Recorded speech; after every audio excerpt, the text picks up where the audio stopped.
الحمد لله والصلاة والسلام على رسول الله. الدرس الثاني عشر، دولسم نمبر درس دروس اللغة العربية.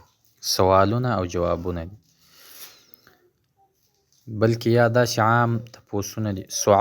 سعاد وایي هغه سعاده نجلۍ. السلام علیکم ورحمة الله وبرکاته. السلام علیکی ورحمة الله وبرکاته. البنت لور ورته وعلیک السلام ورحمة الله وبرکاته. بیا سعاد ورته کیف حالک یا بنتو، ځکه حالک مذکر لپاره کاف ضمیر مذکر استعمال دی، مؤنث لپاره کی استعمال. کیف حالک یا بنتو، څنګه حال دې ستا لور کوي. دا ورته وایي انا بخیر والحمد لله، زه په خیر یم او الحمدلله. بیا سعاد ورته وایي من این انت، ته د کوم ځای. دا ورته وایي انا من الریاض، زه د ریاض یم. بیا سعاد ورته وایي ما اسمکی، ستا نوم څه دی. دا ورته وایي اسمي آمینة، زما نوم امینه ده. بیا هغه ورته وایي این ابوک، ستا پلار چیرې دی.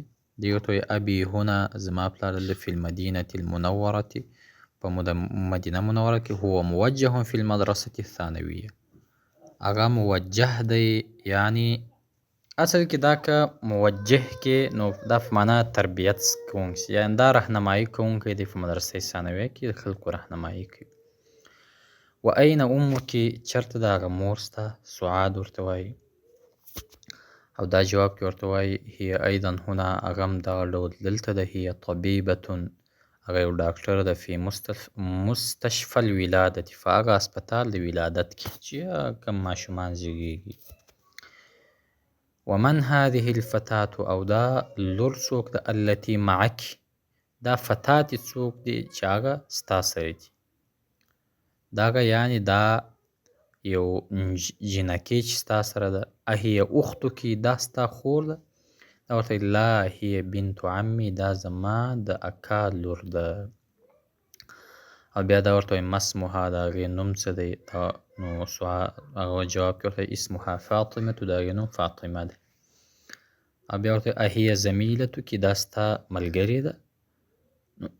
ورته لا انا في المدرسة المتوسطة، زه مدرسې متوسطه کې یم. وهي في المدرسة الثانویه، او په ثانویه مدرسه کې ده. بیا هغه ورته وایي الکی اخت، ایا دا ستا خور ده. هغه لا مالی اخت، زما خور نشته. بیا ورته وایي الکی اخ، ایا ستا دپاره ورور شته. اول الکی اخت، ایا ته خور لرې. مالی اخت، زما خور نشته. الکی اخ، ایا ستا ورور شته دی. نعم لی اخ کبیر، زما یو لوی ورور دی. وهو طالب بالجامعه، جامعه کې طالب دی. ومن هذا الطفل الذي معك، او څوک دی دغه کوچنی هلک چې معکی چې ستا سره دی.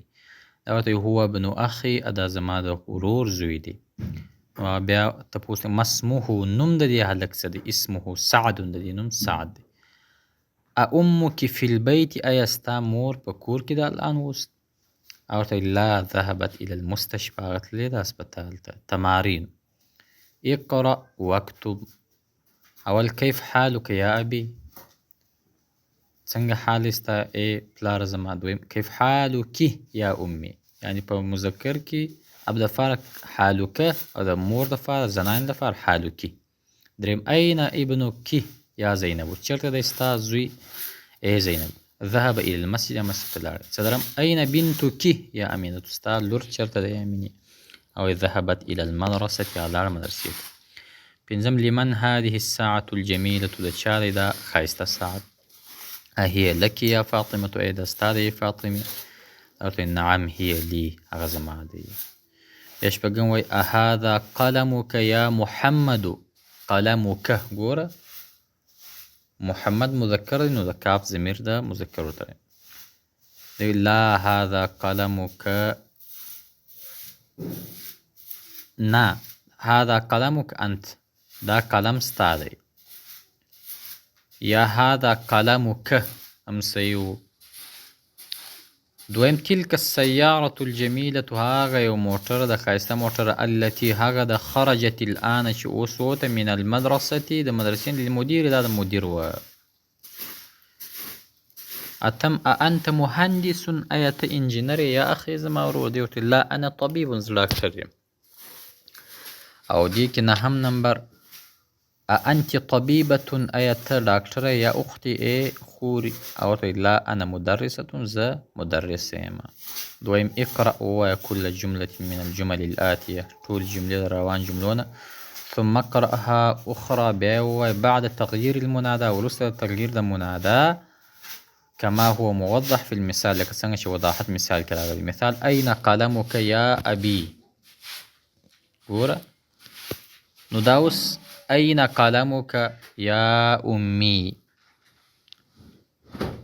او دویم أعندك قلم یا محمد. اول أعندك قلم یا محمد. نو اوس که دا مؤنث ورسره ذکر کې أعندك قلم یا أمينة. دویم أين بيتك یا أستاذي د مذکر لپاره. أين بيتك یا أستاذتي د مؤنث لپاره. دریم أهذا الدفتر لك یا علي. أهذا الدفتر لك یا فاطمة. څلورم من أين أنت یا أخي. نو مؤنث لپاره چې اسم من أين أنت یا أختي. پنځم أين أبوك یا خالد. او مؤنث لپاره أين أبوك یا خدیجة. شپږم أأنت مريض یا خالي. نو مؤنث کې اسم أأنت مريضة یا خالتي. وهم أين بنتك یا عمي. د مؤنث لپاره أين بنتك یا عمتي. اتم ألك أخ یا حامد. نو مؤنث لپاره ألك أخت یا سعاد. نهم ماذا عندك یا أخي. مؤنث لپاره استعمال ماذا عندك یا أختي. لسم السلام عليك یا أبي. مؤنث لپاره السلام عليك یا أمي. بیا دی وایي شپږ شپېته کې أنث الفاعل في كل من الجمل الآتیه. وایي مؤنث وګرځوه فاعل په دې روان جملو کې. مثال خرج محمد من البيت. محمد دا مذکر دی فاعل دی د خرج لپاره. مؤنث به څنګه خرجت آمنة من البيت. امینه د کور نه ووته. نو امینه دا مؤنث د خرجت پکې تای تانیث ذکر شوی. او ذهب المدرس الى الفصل. لاړی مدرس و فصل ته. مؤنث څنګه تینه جوړه ذهبت المدرسة. ځکه مدرسة مؤنث کوي فاعل چې مؤنث کې فعل به هم سره مؤنث راوړي. دویم ذهب أبي الى المستشفى. پلار زما لاړی اسپتال ته. مؤنث تین استعمال ذهبت أمي الى المستشفى. دریم جلس الطالب في الفصل. طالب کینستی په فصل کې. اوس مؤنث تینه جوړه جلست الطالبة في الفصل. څلورم خرج أخي من البيت. مؤنث چې تینه استعماله خرجت أختي من البيت. زما خور د کور نه ووتله. څلورم تأمل ما يلي. غور وکړه چې کوم را روان شي. جلست الطالبة. جلست الطالبة یعنی دې کې فرق څه دی. اول دا دی چې اول دا تایتانیس هغه ساکنه وه. جلسه جلسه جلسو جلست. نو دې نه وروسته اسم ورسره ذکر سو په الف لام سره. نو دلته دا ساکن ته الساکن اذا حرک حرک بالکسر. الساکن ساکن ته چې کله حرکت ورکول کېږي نو حرک بالکسر هغه ته په کسرې سره حرکت ورکوي. نو جلست دا تا تانیث و. نو جلست الطالبة. نو تا تانیث ته به ساکن ته به حرکت په کسرې سره ورکوي. پنځم اقرأ الجمل الآتیة. وایي دا روان جملې ووایه. اول من الفتى الذي. څوک دی هغه ځوان خرج من بیتک الآن چې ووتی د کور څخه اوس. دی هو ابن عمي زما د اکا زوی و د تره زوی و. دویم من الفتاة التي. څوک و هغه یو ځوان نجلۍ خرجت من بیتک چې ستا د کور نه ووته الآن اوس. یا محمد. دا وایي هي بنت خالتي هغه زما د خاله لور وه. دریم لمن المفتاح الذي على المكتب. لمن د چا د المفتاح الذي هغه چابي چې پر على المكتب پر دې ټیبل وړه پرته ده. دی وایي هو للمدرس هغه د مدرس دی یعنې د استاد ده. څلورم لمن الساعة التي. د چا د هغه ساعت هغه ګړۍ چې على السرير پر کټ باندې لوړه پرته ده. دی وایي هي لزوجي اختي هغه زما د خور د خاوند ده. شپږم اکمل الجمل الآتیه پوره کړه جملې روان جملې بوضع اسم په ایښودلو د اسم موصول سره مناسب چې مناسب وي الذي و التي فی الفراغ په خالي ځای. اول الکتاب، کتاب مذکر نو مذکر الذي د مذکر لپاره استعمالي. الکتاب الذي على المكتب للمدرس، هغه کتاب چې په ټیبل پروت دی مدرس لپاره. دویم القلم، قلم مذکر نو القلم الذي هغه قلم فی حقیبتی چې د بستۍ کې پروت دی مکسور مات شوی. دریم السیاره، سیاره مؤنث ده نو السیاره التي خرجت هغه سیاره چې ووته د مستشفی اسپتال نه هغه د طبیب د نوي ډاکټر وه للطبیب الجدید. څلورم الکلب، کلب مذکر دی نو الذي مذکر. الکلب الذي فی الحدیقة هغه سپی چې په باغچه کې مریض. پنځم الفتى الذي خرج من المسجد هغه الفتى الذي اسم موصول دی نو الفتى مذکر اسم موصول.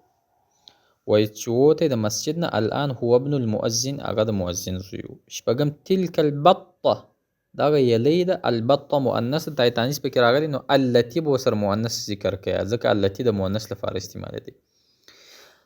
مونږ د موصولاتو اعراب ویلی او د هغوی حالات تلك البطه التي هغه یلی تحت الشجرة لبنت الفلاح هغه د بزګر د زمیندار د لور وه. وهم البيت الجديد نو بیت مذکر دی الذي هغه نوی کور فی ذلك الشارع په دا گلی کې هغه گلی کې للوزیر د وزیر دی. اتم الدرس الذي هغه درس بعد هذا الدرس وروسته دی سهل جدا اسانه دی. نهم من الفتاة څوک و هغه ځوان نجلۍ جلست امام المدرسة چې کېنسته مخامخ مدرسې هي طالبة من مالیزیا هغه د مالیزیا یو طالب و. لسم تلك الحقیبة آیا هغه بستۍ ده التي هغه نو نهم نمبر کې من الفتاة التي لسم کې تلك الحقیبة التي تحت المکتب چې لاندې تر ټیبل لکه یا خالي دا ستا د ای خالي دا وایي لا هي لصدیقي محمد دا زما د ملګري محمد ده. الکلمات الجدیدة نوي کلمات. العم اکا ته وایي تره ته. اخو الابي د پلار ورور وایي العم اکا څه ته ویل کېږي اخو الابي د پلار ورور ته اکا وایي. الخال خاله څه ته ویل کېږي خال یعنی ماما دی وی اخو الامی د مور ورور ته خال ویل کېږي. الفلاح بزګر ته ویل کېږي. العمة عمه څه ته ویل کېږي اخت الابي د پلار خور ته عمه وایي. الخالة خاله څه ته ویل کېږي اخت الامی د مور خور ته خاله وایي. مستشفى الولادتي مطلب هغه اسپتال د ولادت ځای چې کوم ماشومان پکې ځنډي پکې زیږیږي. الدرس الثالث عشر وبالله تعالى التوفيق.